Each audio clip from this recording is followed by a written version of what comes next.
Dans cette vidéo, j'aimerais parler aux femmes du 21e siècle, comme on dit, du 3e millénaire, etc. Cette génération.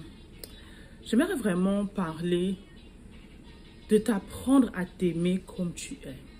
Apprendre à pouvoir sortir sans maquillage, sans faux cils, sans extra fond de teint. Tu sais, pendant des années, en fait, je ne m'aimais pas personnellement. Je ne vais pas te mentir. Je me trouvais pas bien. Pour moi, ma peau, chocolat qu'on dit ben là, pour moi, en fait, c'était pas bien. C'était trop noir, d'accord? Et j'admirais beaucoup la peau claire. Tu vois, beaucoup vont peut-être se retrouver dans ce que je suis en train de dire. Ce qui fait que je devais ressembler ou je voulais ressembler à tout le monde. Je voulais m'habiller comme tout le monde. Je voulais porter ce que tout le monde portait. Je voulais en fait ressembler aux autres.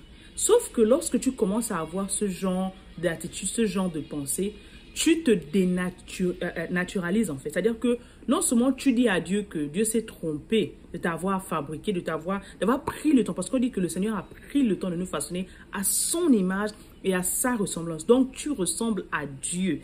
La personne à qui tu devrais t'appuyer en fait tous les jours, à qui ressembler plus, c'est à Dieu. Ce n'est pas à ta voisine, ce n'est pas à la multimillionnaire, ce n'est pas, non. Comme Dieu t'a créé en fait. Et je vous assure que tout cela était la conséquence en fait des traumatismes que j'avais vécu. Parce qu'au résultat de cela, je passais le temps à me blâmer. Et le corps qui est le temple de l'esprit, c'est le corps qui est le premier élément, le premier outil que Dieu nous a donné. En tant que femme, c'est très important, d'accord, d'apprécier qui on est. Comment on est, la forme de son corps, la forme de ses lèvres. Il y a une poésie qui parlait de nez crépus, d'accord, les cheveux crépus, le nez aplati, etc. Tout cela représente qui tu es.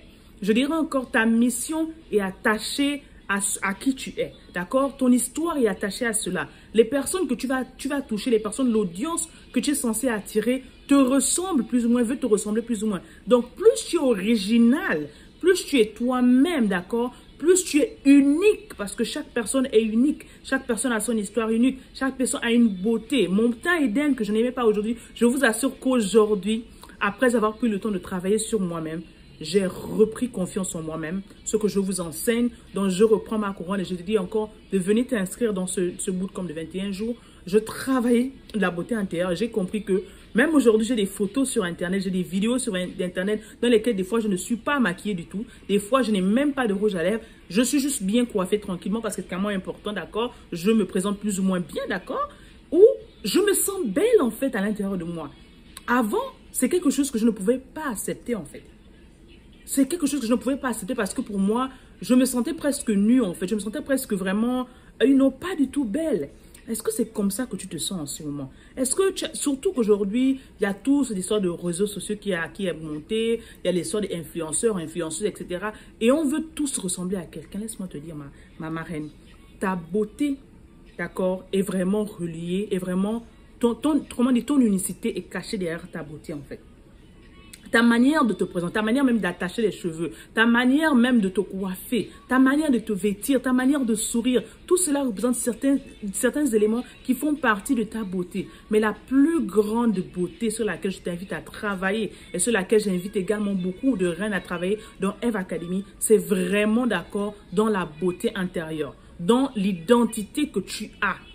Qui es-tu? Comment as-tu été créé? Pourquoi as-tu été créé? Quand tu comprends qui tu es, comment tu as été créé, le but dans lequel tu as été créé et le but pour lequel tu as été créé, tu ne voudras plus jamais ressembler à qui que ce soit. Donc, j'aimerais aujourd'hui dire à une reine de s'accepter comme elle est, d'accepter la beauté qu'elle a, quel que soit ce que tu as à l'intérieur de toi, quels que soient les défauts que tu as. J'aimerais qu'aujourd'hui, tu dises avec moi, je me célèbre, que tu célèbres d'accord tes défauts, que tu utilises les défauts et que tu les bonifies en fait, que tu travailles d'abord d'accord pour nettoyer tes blessures intérieures. Quand tu vas bien te sentir à l'intérieur, quel que soit, malgré cela, les yeux tordus comme moi-même j'avais, quels que soient les défauts que tu as, le nez aplati, etc., tu vas apprendre à aimer ces différents défauts-là. Parce que, laisse-moi te dire, c'est cela qui fera ta différence. Et il faut apprendre à célébrer cette beauté que tu es. Ok? Dis avec moi, je me célèbre. Donc, si tu as aimé cette vidéo, n'hésite pas de t'abonner. N'hésite pas de nous suivre dans le 21 jours. D'accord, je reprends ma couronne. On va aller plus loin encore de cela. Je vais t'enseigner encore dans la beauté en fait intérieure. Comment apprendre à t'aimer, comment te célébrer chaque jour. Comment en fait réveiller cette étoile qui est à l'intérieur de toi. abonne-toi, partage, laisse-moi tes commentaires. Est-ce que toi aussi tu as eu ce problème en fait de t'accepter tel que tu es? Avec amour, ta coach.